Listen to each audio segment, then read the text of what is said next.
Stay away from the Reinhardt account if you know what's good for you. That $7 million belongs in experienced hands. Mine. Keep interfering, and I'll make sure you're cleaning out your desk by month's end. Finn's fingers dug into my arm as he cornered me in the empty corridor. I felt each of his manicured fingertips like tiny branding irons through my sleeve. The boss's son leaned so close I could smell the expensive coffee on his breath. I met his stare and smiled slightly. Okay. My calm response made him flinch. He expected tears, panic, maybe even begging, not the quiet certainty in my eyes. Confusion flickered across his face before he recovered with a final sneer and strutted away, his Italian shoes clicking against the polished floor. Before I continue telling you what happened next, I want to thank you for listening to my story. It means a lot to me. Let me know in the comments where you're tuning in from today. I'd love to know who's hearing this. My name is Darcy, and until that moment in the hallway, I'd been practically invisible at Burkefield Financial Advisors. That was by design. For 3 years, I'd worked diligently building client relationships while staying beneath notice. I took weekend appointments others avoided, learned every detail of my clients' lives, remembered their children's birthdays and graduation dates. I wasn't supposed to rise. Women like me, from community college, with a secondhand wardrobe and no family connections, weren't meant to handle million-dollar accounts. We were supposed to be grateful for the chance to answer phones and schedule meetings. But I had quietly outperformed every expectation, even if few noticed. Finn arrived 6 months ago with nothing but his father's last name and an attitude of ownership. Gerald Burkefield, the founder, had built the firm from nothing 30 years earlier. Now in his 70s, he was gradually stepping back, and his son was stepping in. Finn had an MBA from an elite university, but no practical experience. The first day, he used the reserved parking space with his name already painted on it. By the second week, he had the corner office, with the view of the river. He spoke over women in meetings. He took credit for others' ideas. He assigned the best potential clients to his friends from college, who'd followed him to the firm. None of this was unusual in our industry. What made Finn dangerous was his father's unconditional trust. Most of the staff adapted quickly. They laughed at his jokes, agreed with his suggestions, and invited him to their weekend gatherings. I simply continued doing my job exceptionally well. Maybe that's why he noticed me. I wasn't playing his game. The $7 million client, Eliza Reinhardt, an elderly woman who had built her fortune from nothing, specifically requested me after hearing me speak at a free community workshop on financial literacy for seniors. I hadn't sought her out. She found me. This was the largest potential account I'd ever been assigned, and perhaps the largest new account of the quarter. The morning after Eliza requested me, I arrived to find my desk drawer slightly open. My client files were rearranged. The next day, my computer password, mysteriously, reset. Then came the whispers. I heard she's only getting these accounts because she meets clients after hours. Someone said she's related to one of the board members. Did you know she was investigated at her last job? None of it was true. But truth rarely matters when rumors start. When word spread through the office about Eliza Reinhardt's account, Finn transformed from merely unpleasant to actively harmful. During meetings, he'd interrupt my presentations with corrections. He'd brush against my desk, knocking papers to the floor. When I spoke, he'd check his watch loudly until I stopped talking. His tactics worked. Coworkers stopped eating lunch with me. My weekly reports went unacknowledged. The message was clear: side with me and suffer too. I documented everything quietly. Every email, every interaction, every coincidental meeting cancellation. Not for a lawsuit, those rarely end well for people like me, but because information is protection. The founder, once brilliant, now fading, rarely visited anymore. His son was his eyes and ears, painting whatever picture suited him. Gerald believed his son was learning the business from the ground up, not realizing Finn was gutting the company's future by driving away talent and focusing only on prestigious accounts that boosted his reputation. Despite the threat, I prepared meticulously for my meeting with Eliza. I researched her business history, developed 3 potential investment strategies, and arrived 30 minutes early to the office on Saturday to ensure everything was perfect. The meeting room's temperature was adjusted to be slightly warmer than normal, as older clients often prefer. I had her favorite tea, Earl Grey, with a slice of lemon, ready. She arrived precisely at the appointed time, a small woman with striking white hair and alert brown eyes that missed nothing. She wore simple clothes that had been tailored perfectly to her frame, and a single pearl necklace. No ostentatious displays of wealth. I liked her immediately. "You must be Darcy," she said, her handshake firm. "I am. It's a pleasure to meet you properly, Miss Reinhardt." "Eliza, please." She settled into the chair I held for her. I don't believe in formality getting in the way of honest conversation. We spent the first hour discussing her financial goals. She was thoughtful and precise. Unlike many wealthy clients, she asked questions about each recommendation, testing whether I truly understood the strategies or was simply reciting memorized pitches. "Your workshop was different from others I've attended," she said as we reviewed the third option. "Most advisors talk down to seniors. You didn't." "Financial health shouldn't be mysterious," I replied. "My grandmother lost everything to a so-called advisor who used jargon to confuse her. Clarity matters more than sounding impressive." Something in her expression shifted. She studied me with new interest. "Tell me about your background, Darcy, not the version in your company biography." I hesitated only briefly. "I grew up poor, single mother, 3 jobs. College wasn't the plan until my high school economics teacher convinced me I had an aptitude for finance. Community college while working full-time, then night classes to finish my degree. Not the typical path into this industry." "No," she said with the ghost of a smile. "Not typical at all." As we wrapped up, she asked about meeting again the following week to continue our discussion. I agreed readily, explaining I'd prepare more detailed projections based on our conversation. "There's one more thing," Eliza said, as she gathered her belongings. "I'd like Gerald Burkfield to join us next time. I understand he's less involved these days, but I'd prefer he be present for the formal agreement." My stomach tightened.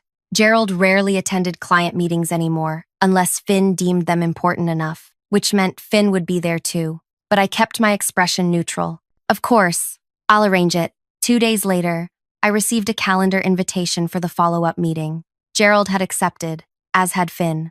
That same afternoon, Finn cornered me in the hallway with his threat. After he left, I returned to my desk and continued preparing for the meeting, as if nothing had happened. But inside, my mind was racing. Why was Eliza so insistent on meeting Gerald? What would Finn do to undermine me before then? The day of the meeting arrived. I wore my best outfit, a navy dress and blazer I'd saved for months to buy. Not designer, but well-made and professional. I arrived an hour early, reviewing my presentation one last time. Eliza arrived next, dressed similarly to our first meeting. When Gerald appeared with Finn hovering behind him, her expression hardened. "I requested a private meeting," she said, voice crisp. Gerald waved dismissively. "My son represents our future leadership. He attends all major client discussions." "Very well," she replied, settling into her chair. She turned toward me. "Darcy, before we begin, I need to explain why I chose to work with you specifically." Finn smirked at me from behind his father, clearly misreading her intentions. I felt a flutter of unease. This wasn't proceeding like a normal client meeting. 25 years ago, Eliza began, her eyes fixed on mine. I found myself in a situation I never expected. 25 years ago, Eliza began, her eyes fixed on mine. I found myself in a situation I never expected. I lost everything. My home, my savings, my dignity, due to a medical emergency that drained my accounts. I was 62 years old and suddenly homeless. My heart hammered against my ribs. The room seemed to tilt slightly. A young woman, just 19, worked at the diner where I spent my days to stay warm. She noticed me wearing the same clothes day after day. Instead of reporting me to management, as many would have, she invited me to stay with her. Eliza's voice remained steady, but emotion shimmered beneath the surface. This young woman shared her tiny apartment with me for months, even though she had almost nothing herself. Memories flooded back. The cramped studio apartment, the fold-out couch we took turns sleeping on, the single window that never fully closed. She worked double shifts so I could eat. She helped me apply for benefits I didn't know existed. When I finally got back on my feet and found a tiny place of my own, she refused any repayment. Eliza paused. This woman never asked for anything in return. She believed in me when no one else would. Gerald leaned forward, confusion etched across his weathered face. Finn's smirk had vanished. "I never knew her last name," Eliza continued. "We lost touch when she moved for college. But at that workshop last month, I recognized her voice immediately. Some things you never forget. She looked at me directly, eyes bright with unshed tears. It was you, Darcy. The air left the room. Gerald looked between us, confusion turning to understanding. Finn's face drained of color. What I never mentioned, Eliza continued, her voice stronger now, was what became of the small craft business I restarted after getting back on my feet. It grew. Substantially. She straightened in her chair. I didn't choose your firm for its reputation, Mr. Burkfield. I chose it because of her, and now I've learned how she's been treated here. Gerald turned to me. Is this true? Before I could answer, Finn cut in. Father, this is obviously some kind of... I wasn't speaking to you, Gerald said sharply, eyes never leaving mine. Yes, I said simply. I didn't recognize Miss Reinhardt immediately. It was a long time ago, and I've helped many people over the years. But when she mentioned the diner during our first meeting, I started to remember. Gerald removed his glasses, rubbing the bridge of his nose. Why didn't you say anything? Would it have mattered? I asked quietly. Would it have changed anything about how I'm valued here? The silence that followed provided its answer. Eliza placed her handbag on the table with purpose. I've come today with two proposals. The first concerns my $7 million portfolio, which I'd like Darcy to manage exclusively. She removed a folder and slid it across the table. The second is more substantial. Finn tried to reach for the folder, but Gerald took it first, opening it with deliberate slowness. This is... Gerald trailed off, eyes widening. My true holdings. Eliza finished for him. The craft business was just the beginning. My actual net worth is closer to $24 million. I'm considering moving all of it to your firm, but only under specific conditions. The room went still. Even the usual office sounds seemed muted. First, Darcy receives full commission and management authority for my accounts. Second, she's promoted to senior advisor effective immediately, with the salary and benefits appropriate to that position. Eliza didn't blink as she continued. Third, I want a written acknowledgement of the harassment she's experienced, and assurance it won't continue. Gerald closed the folder carefully. Miss Reinhardt, while I appreciate your loyalty to Darcy, our firm has established protocols for advancement and... How many of your current senior advisors outperformed every metric for 3 consecutive years? Eliza interrupted. How many brought in new clients during the downtown last year when others were losing them? How many have client retention rates above 90%? Gerald's expression confirmed the answer. None. Your firm's protocols haven't recognized exceptional talent, Eliza continued. They've preserved a comfortable hierarchy. She stood. I'll give you 48 hours to consider my proposal before I approach other firms. After Eliza left, Gerald asked me to wait while he spoke privately with Finn. Through the glass walls of the conference room, I watched their animated discussion. Finn's face reddened as he pointed repeatedly in my direction. Gerald remained impassive, occasionally shaking his head. 20 minutes later, Gerald returned alone. How long has my son been undermining you? He asked without preamble. Since he arrived, I replied, then added, I have documentation. Gerald's eyebrows rose. Show me. I retrieved my laptop and opened a folder labeled Administrative Records. Inside were date-stamped screenshots of altered client files, recordings of meetings where my ideas were later claimed by others, and a spreadsheet tracking each incident of interference. Gerald's expression darkened as he scrolled through the evidence. Why didn't you come to me? Would you have believed me over your son? His silence answered for him. The next morning, I arrived to find Finn waiting by my desk, his expression a mixture of anger and calculation. Impressive performance yesterday, he said. Very touching story. It wasn't a performance. Maybe not. But do you really think one wealthy old lady can change anything? This is still my father's company, and I'm still his son. His smile didn't reach his eyes. Good luck with your promotion. For 2 weeks, nothing changed. My desk remained in the same location. No email announced my promotion. Eliza's account wasn't formally assigned to me. Coworkers whispered that she'd taken her money elsewhere, that the whole story had been exaggerated. Then one Tuesday morning, the facilities team arrived at my desk with a cart. We're moving you today, the manager said. Where to? 3rd floor, east corner. The 3rd floor housed senior management. The east corner had been vacant since the retirement of our former chief investment officer. As the elevator doors opened on the 3rd floor, I saw Gerald waiting in the hallway. Your office is ready, he said. And so is your team. My team? I repeated, stunned. 4 junior advisors, an administrative assistant, and a research analyst. They're waiting to meet you. I followed him down the hallway, past curious onlookers. The office was 3 times the size of my previous workspace, with windows on 2 sides. A new nameplate read, Darcy Mitchell, Senior Wealth Manager. Miss Reinhardt's accounts have been fully transferred to you, Gerald continued. She's also referred 3 other clients to you personally. Their combined assets exceed $35 million. I tried to process what was happening. And, Finn? Gerald's expression tightened. My son will be focusing on developing our international division. He leaves for our London office next week. Over the following months, I built my team carefully, choosing people based on talent rather than pedigree. We steadily accumulated new clients, often those overlooked by other advisors. Small business owners building wealth, first-generation professionals unsure of investment strategies, widows tired of being patronized. 3 months after my promotion, Eliza invited me to her home for tea. The address she provided led to a modest brownstone in an older neighborhood. Inside, the furnishings were comfortable, rather than opulent.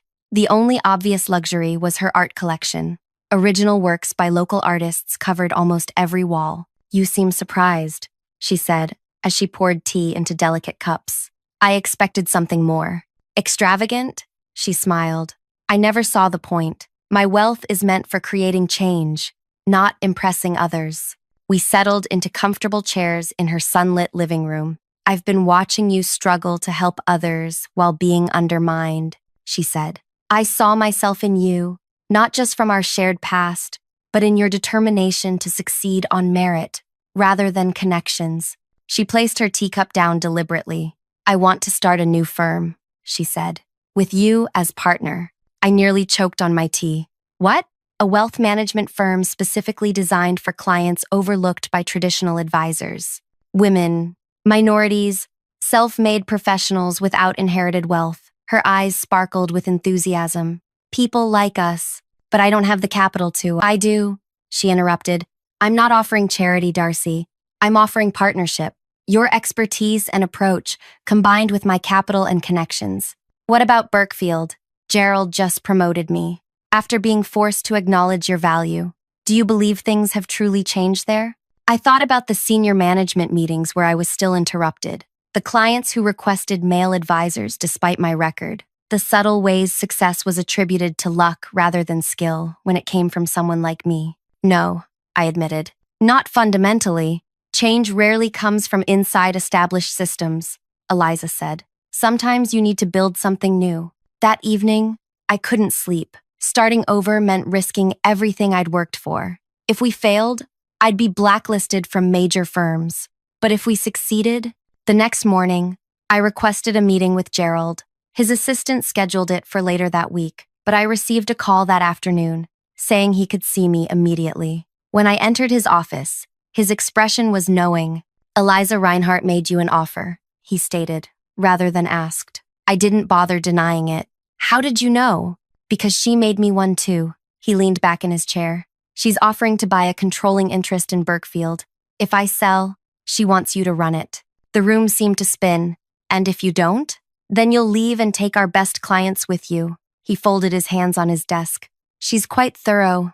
I haven't decided yet, I said truthfully. Gerald nodded slowly. My father built this firm from nothing. I expanded it. I always assumed Finn would take it further. He sighed. But I've watched you these past months. You build genuine connections. People trust you because you're trustworthy, not because of your last name. He opened his drawer and removed a thick folder. This is my counteroffer. Gerald slid the folder across his polished desk. This is my counteroffer. Full partnership, 30% equity in the firm, complete autonomy over your division, with the resources to implement the changes you've been advocating for. I didn't reach for the folder. And Finn? My son will remain in London indefinitely, until I leave or you retire, I pointed out. Then he returns and dismantles everything I've built. Gerald removed his glasses, suddenly looking every one of his 72 years. You're right, I can't guarantee what happens after I'm gone. So why would I stay? Because building something new means starting from nothing. Here, you already have infrastructure, Clients. Credibility. He leaned forward. And because I'm adding a succession clause, if you remain for 5 years and meet performance targets, you gain right of first refusal to purchase controlling interest when I retire. My brain raced through calculations. The targets would be challenging but achievable. The 5-year timeline was reasonable. But one question remained. Why me? After a decade of ignoring talent like mine, why change now? Gerald's expression softened with something like regret. When my wife died 15 years ago, I lost my compass. She always pushed me to see beyond appearances, to value substance over style. Somewhere along the way, I forgot that. He gestured toward the window. I built this company by recognizing potential others missed. Then I nearly destroyed it by missing what was right in front of me. I took the folder, but didn't open it. I need time to consider both offers. Of course. He stood, extending his hand. Whatever you decide, Darcy, know that I respect you. That's something I should have made clear long before now. That night, I spread both proposals across my kitchen table. Eliza's offer meant freedom, a fresh start, the chance to build something aligned perfectly with my values. Gerald's meant resources, established clients, and the potential for greater long-term impact. I called Eliza the next morning. "I've been expecting your call," she said. "Have you decided? I need to understand something first. Was this your plan all along? Finding me at that workshop, becoming my client, forcing Gerald's hand." Her laugh was gentle. "My dear, I'm strategic, not manipulative. I recognized you by chance. Everything after was simply opportunity meeting preparation. And buying Burkefield? Was that spontaneous too?" "No," she admitted. "That came after seeing how the organization operated. Some companies can evolve, others are too deeply rooted in outdated thinking. Gerald's offering me partnership, equity, a succession plan." Silence stretched between us. Then, "Take it." "What?" I hadn't expected that response. Transformation from within is harder but more powerful than starting over. If Gerald's truly willing to change the system, that impacts more lives than are competing with him. She paused. "But make certain his offer is ironclad. Men like Gerald make promises in moments of crisis they later convince themselves were merely suggestions." 2 days later, I sat across from Gerald with my attorney beside me. The partnership agreement underwent 4 revisions before I signed. My equity stake increased to 35%. The succession plan gained specific triggers and timelines. Most importantly, I received written authority over hiring, promotion, and client acceptance within my division. As I walked out of his office, now officially a partner, Finn was waiting in the hallway. His London relocation had apparently been delayed. "Congratulations," he said, voice dripping with disdain. "Quite the meteoric rise." "Thank you." I moved to walk past him. "You know this won't last, right?" He stepped closer, lowering his voice. "My father's having a sentimental moment. Once it passes, things will return to normal." I smiled. "I look forward to proving you wrong. People like you always hit a ceiling eventually. It's just how the world works." "The world is changing, Finn. You might want to consider changing with it." His laugh followed me down the hallway. "We'll see who's still standing in a year." The next 12 months were the most challenging of my career. I worked 16-hour days building my division, which I named Ascent Wealth Partners. I hired advisors from diverse backgrounds who understood the needs of clients typically ignored by traditional firms. We created educational workshops, simplified our fee structures, and built genuine relationships. Finn, meanwhile, remained in New York despite the London plan, working tirelessly to undermine me. He poached 2 of my advisors with promises of faster advancement. He spread rumors that my division was underperforming despite our numbers showing otherwise. In meetings, he questioned every decision, demanded excessive documentation, and suggested my success was due to special treatment. But something unexpected happened. The more he attacked, the more unified my team became. The more he complained about our methods, the more clients sought us out specifically for those approaches. His opposition became our most effective marketing. 9 months into my partnership, Eliza referred the Westman Foundation to us, a $15 million account. The foundation's leaders specifically requested our division after hearing about our community-centered approach. When we landed that account, Finn's attacks escalated. He cornered me after a leadership meeting.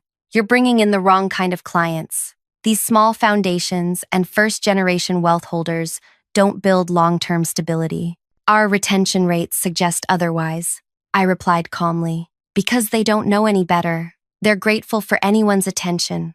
I felt a familiar tightness in my chest, but kept my expression neutral. Our division's revenue is up 62%. Client satisfaction exceeds the firm's average by 20 points. Those metrics speak for themselves. Numbers can be manipulated.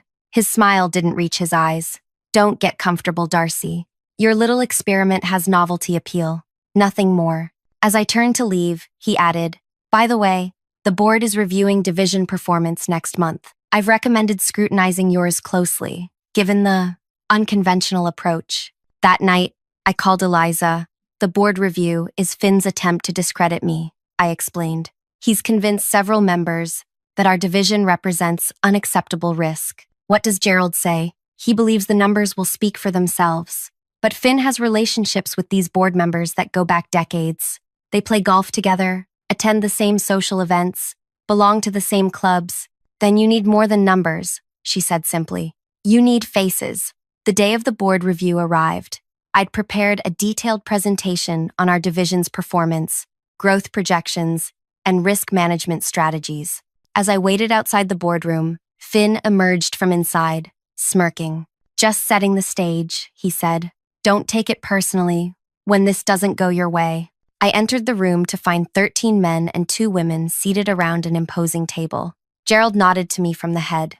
Miss Mitchell, we understand you have a presentation regarding Ascent's first-year performance, began Thomas Whitman, the lead director. Yes, but first, I'd like to introduce some guests.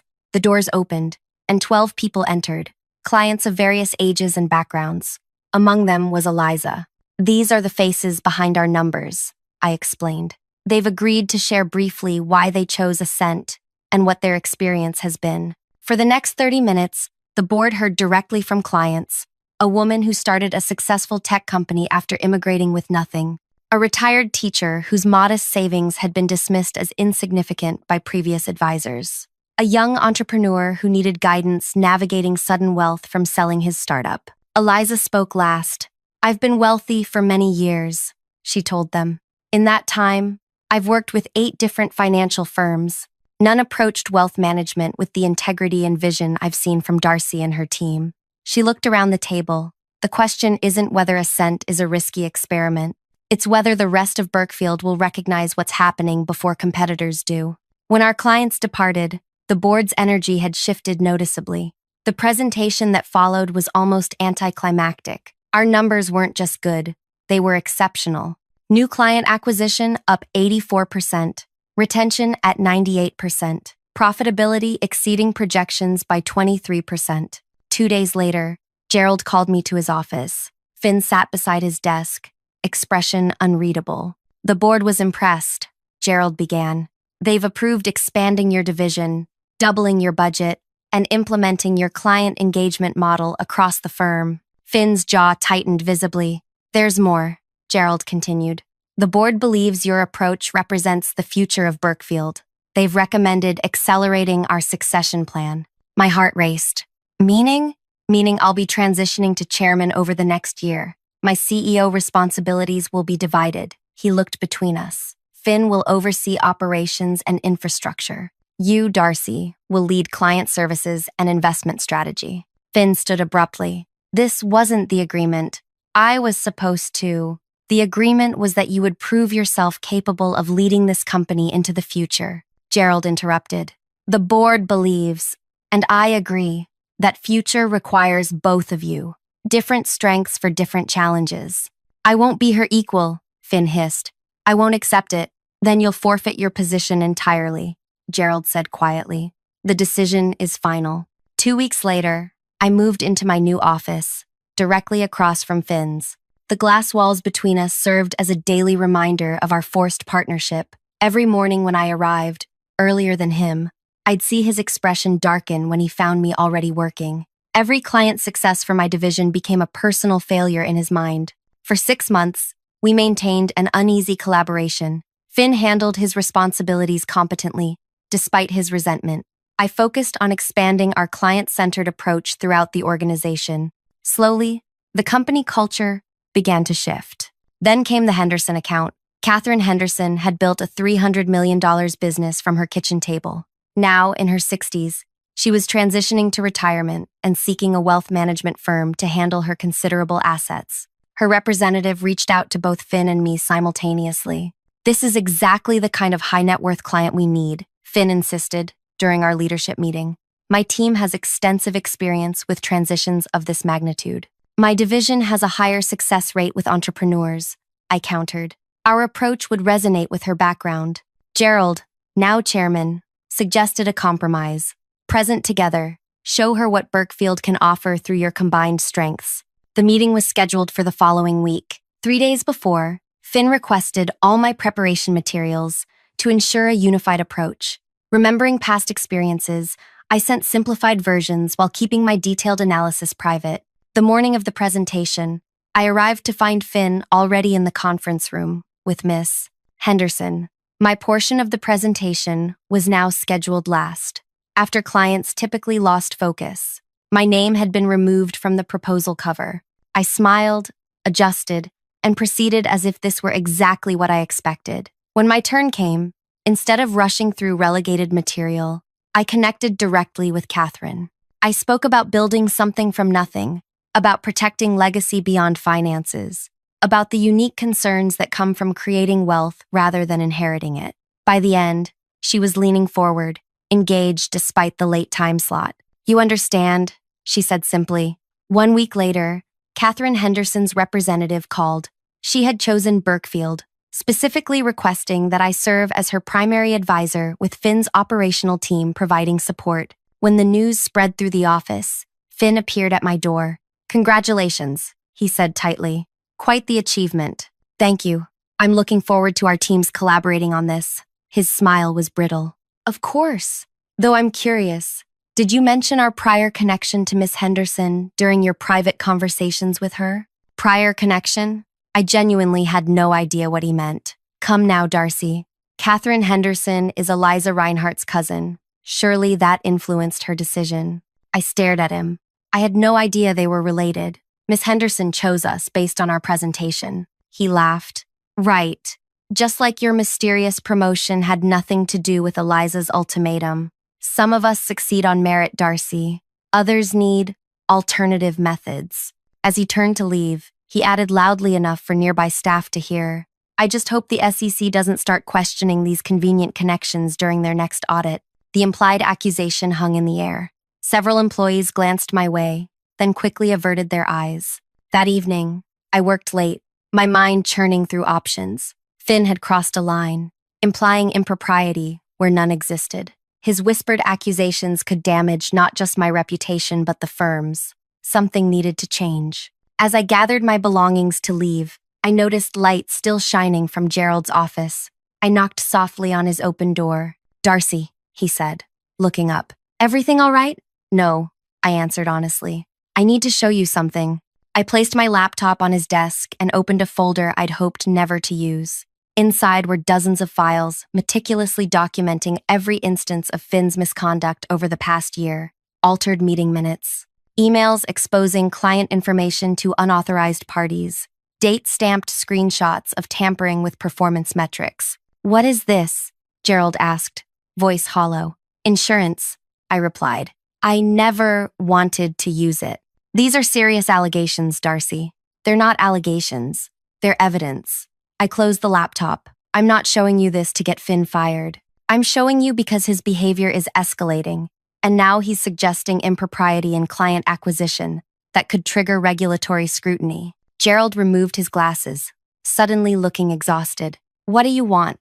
A clean start, real partnership, or clear separation? The current situation isn't sustainable." "I'll speak with him," Gerald promised. "With respect. That hasn't worked before." The next morning, Gerald called an emergency board meeting. I wasn't invited, but the outcome became clear when Finn stormed into my office afterward. "Happy now?" he demanded, face flushed. "You've won. The board is sending me to open our Asian office."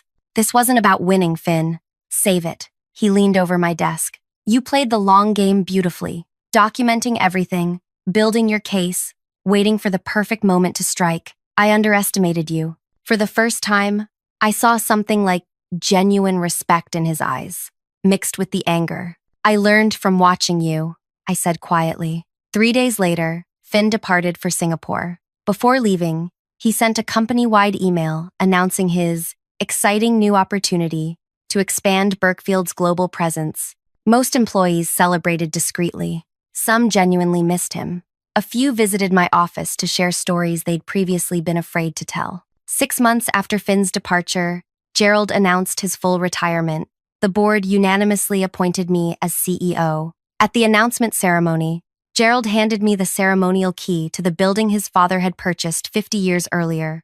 "The company's future is in the right hands," he said, for everyone to hear. Later that evening, as we shared a quiet moment before the celebration dinner, he added, "Finn called yesterday." My pulse quickened. What did he want? What? To congratulate you. Believe it or not, Gerald smiled slightly. He said he's learning a lot in Singapore, about business and perhaps himself. Do you believe him? I believe people can change when they have no other choice. He placed his hand on my shoulder. The Singapore office is exceeding projections under his leadership. Perhaps distance provided perspective. A year later, I received an email from Finn. It contained only a link to an article about Berkefield's recognition as most innovative wealth management firm under my leadership, and 3 words, well deserved. Congratulations. I replied with 2. Today, Berkefield manages over $4.3 billion in assets. Our client base has diversified dramatically, with particular growth among women entrepreneurs, first-generation professionals, and family businesses in transition. Eliza serves on our board of directors. Her foundation funds financial literacy programs that reach thousands of underserved communities annually. Finn still runs our Asian division, which has expanded to 3 offices. We speak monthly by video conference. Our conversations remain professional, occasionally tentative, but no longer hostile. He's married now, with a daughter named after his mother. Sometimes I see him watching his child with an expression that suggests he's considering what world she'll inherit, what values she'll absorb. The sweetest revenge wasn't destroying Finn or humiliating him publicly. It wasn't even taking his presumed birthright. The true victory was transforming the system itself, creating a company where success depends on merit rather than privilege, where clients are valued regardless of pedigree, where the path I struggled to walk is now open to others. I still keep the photo from our first senior leadership retreat after I became CEO. 25 faces, representing backgrounds as diverse as our clients. Standing among them is a young woman who reminds me of myself 15 years ago. Determined, underestimated, full of potential. She joined through our associates program, designed specifically to identify talent from non-traditional backgrounds. Last week, she landed her first major client, a woman rebuilding her life after starting over at 50. The cycle continues. The world changes, one relationship at a time. Thank you so much for listening to my story today. If it resonated with you, please hit that like button and subscribe so you don't miss future stories about transforming challenges into opportunities. I'd love to know in the comments what part of this journey spoke to you most.